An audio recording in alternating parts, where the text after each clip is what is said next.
Hi there. It's part of my new series, Wellness Wednesday.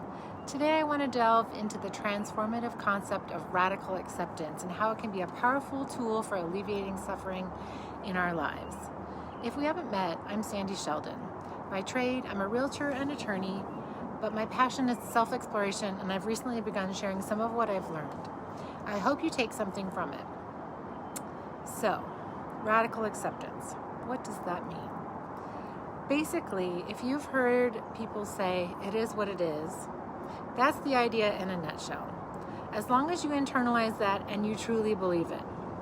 In the past few years, I genuinely think this concept saved me as I struggled with big losses and life changes beyond my control. At its core, radical acceptance means fully and completely accepting reality as it is, rather than how we wish it would be. This can sound simple, but it's often one of the most challenging things we can do. Why is acceptance so radical? Because it requires us to embrace reality without resistance, judgment, or avoidance. It's about acknowledging the facts of our life and circumstances with our entire being, with our mind, heart, and soul, deep down, even when these facts are painful or difficult to bear. Sometimes it means if you're in pain, rather than play the what-if game or trying to change it, you have to sit in the pain and invite it to move through you. Imagine you're experiencing a significant loss, like the end of a relationship or the death of a loved one. Naturally, the initial response might be shock, denial, or resistance, especially if you didn't see it coming. If you know my story, you know I'm always asked regarding the reason for the end of my marriage, whether I saw it coming. The answer is no. But in the end, it really doesn't matter. When something happens, we're tempted to think, this can't be happening, or why is this happening to me? These thoughts and feelings are normal, but there's no point in knowing the answer. Worse, getting stuck in these questions can prolong and exacerbate our suffering because they are rooted in a resistance to what is really going on, not acceptance. Radical acceptance does not mean approval or resignation. Honestly, we can disagree strongly with what's going on, and acceptance doesn't mean that we agree with or condone the painful realities we face. But what's the point of fighting? We can't change the fact someone died, or someone decided they needed to live a different life, or that we did something we wish we hadn't. It happened. It is happening. That is reality. Radical acceptance means recognizing and accepting that these realities exist, and that simple action stops us from adding layers and layers of suffering on top of the pain we're already experiencing. The Buddhists have a helpful understanding of the nature of suffering. This has been something I've been looking at for several years now. In Buddhist philosophy, there's a distinction between pain and suffering. Pain is inevitable. It's part of being human. There's literally nothing we can do to escape it. Suffering, however, is what we add to our pain through our thoughts and judgments, and that we can control. For example, if we lose our job, the pain is the immediate loss of income and security. The suffering comes from thoughts like, I'm a failure, or I'll never find another job, or blaming the person who got the job for us, or our parents for pushing us to get the job. None of that helps with the pain of losing the job. It just puts that process off longer. Radical acceptance helps to alleviate this suffering by allowing us to face the pain directly, without the additional burden of judgment and resistance, without fighting the why it happened. And this is important because pain needs to be felt, and resistance only puts that process off. Unless you sit with it and experience the pain, it will remain. Whether it's in the background or not, it will be there. In order to be released or lessened, it needs to be acknowledged and it needs to be felt. You need to sit with it.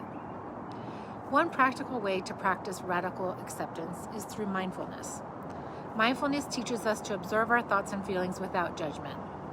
When a painful event occurs, instead of immediately reacting with resistance, we can pause, take a deep breath, and acknowledge what we're experiencing. We might say to ourselves, this is painful and it is happening right now. We could even say, this makes me sad, or this makes me angry. For me, I also have to acknowledge that I have no control over whatever else is happening. Despite my wish and need to exert control, The fact is that I have little or no control over the people or circumstances in my life. This is a fact. This first step of surrender is, for me, important because as long as I think I can change things, I'm far less likely to accept that it is what it is. As a control freak, this is so very hard, but it is the road to peace. It's also helpful to remind ourselves that life is a mixture of good and bad experiences. Acceptance doesn't mean we won't take action to change things we can control, but it does mean we stop fighting the reality of the present moment, especially when it's something we can't change. By accepting what we cannot change, we free up our energy to focus on what we can. One important clarification that comes up frequently is this: acceptance is not resignation. Resignation says, this is how it is and there's nothing I can do about it. Acceptance is different. It says, this is how it is right now. I can choose how to respond. It empowers us to take action from a place of clarity and peace rather than a place of resistance and denial. For example, if you're dealing with a chronic illness, radical acceptance doesn't mean giving up on seeking treatment or improving your condition. It means accepting the reality of your illness in this moment, which can reduce the emotional turmoil and make it easier to engage with your treatment plan proactively. Radical acceptance can also improve our relationships. Often, conflicts arise when we try to change others or resist aspects of their behavior. By accepting others as they are, we can reduce tension and foster more harmonious interactions. This doesn't mean tolerating harmful behavior, but rather recognizing that each person has their own path and struggles. And P.S. for me, this also applies to my animals, who sometimes don't behave the way I wish they would. So in this way, radical acceptance is a powerful practice that can significantly alleviate suffering. By fully embracing reality without resistance, we can reduce the additional pain caused by our judgments and our expectations.